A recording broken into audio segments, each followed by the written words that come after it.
The Realme GT2 Pro looks like a great smartphone for around $700, and it has a couple of features which really stand out in comparison to the competition. I'm just wondering, how can the price be that low? Let's find out. So on the box here you can see the most important specs, like it has a Snapdragon 8 Gen 1 inside, and it has a back that's out of recycled paper. That should be interesting to see. The packaging is very nice though. It has like a little bit of texture, which I think resembles the back of the Realme GT2 Pro. And now open we have the phone, and here's the SIM eject tool and some user manuals. Now the phone.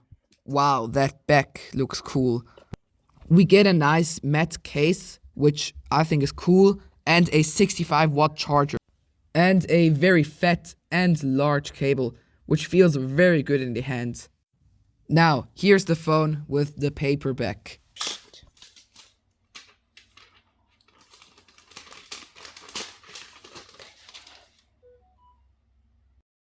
Even though the back isn't anything normal that you would expect on a flagship smartphone in 2022, it feels just like leather, like on the Oppo Find X2 Pro.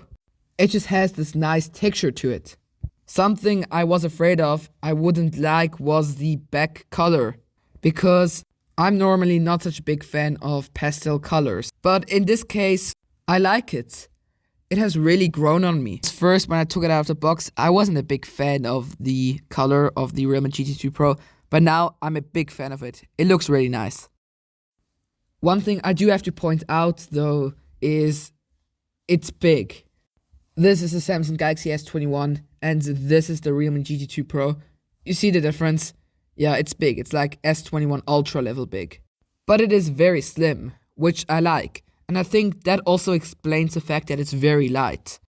So this is the Samsung Galaxy S20 Fan Edition, and it's classed as a normal sized Android phone with 6.5 inches. It weighs 188 grams, and keep in mind that phone has a plastic back. Now, with that in mind, the Realme GT2 Pro weighs 188 grams, which is the same. Even though it's that light, it doesn't feel cheap by any means. By the way, if you enjoy content like this, a sub would be appreciated. The case that you get out of the box is great. It's not transparent and I just like it. But for the review's sake, I don't think I'll keep it on. So let's take it off. So in the screen department, we have a 6.7 inch AMOLED screen with Quad HD Plus resolution and LTPO 2.0 technology. That means it has a variable refresh rate from 1 to 120 Hz. Something that I bet you didn't notice is that this display is flat, which surprised me really, because Oppo, OnePlus and Vivo, they all use a curved panel. But Realme, it just always uses flat panels. I don't mean this as a criticism, I really like that. Good job, Realme. Something I love on phones nowadays is fast charging. And this Realme supports 65-watt super fast charging.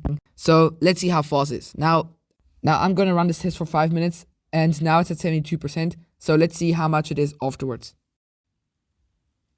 Now we're at 87% after 5 minutes. That's crazy. And now for comparison, the S20 Fan Edition, which starts now, is on 80%, and let's see how much percent it can go forward. So now it's on 86, so 6% for the Samsung and 15% for the Realme. That's blazing fast. Unfortunately, we don't have an official IP certification and we don't have any wireless charging, which is a little bit sad. But, I mean, for $700 and everything else is good, that's okay for me. So overall, I'm really happy about the Realme GT2 Pro, and I'm just confused how they can make it $700.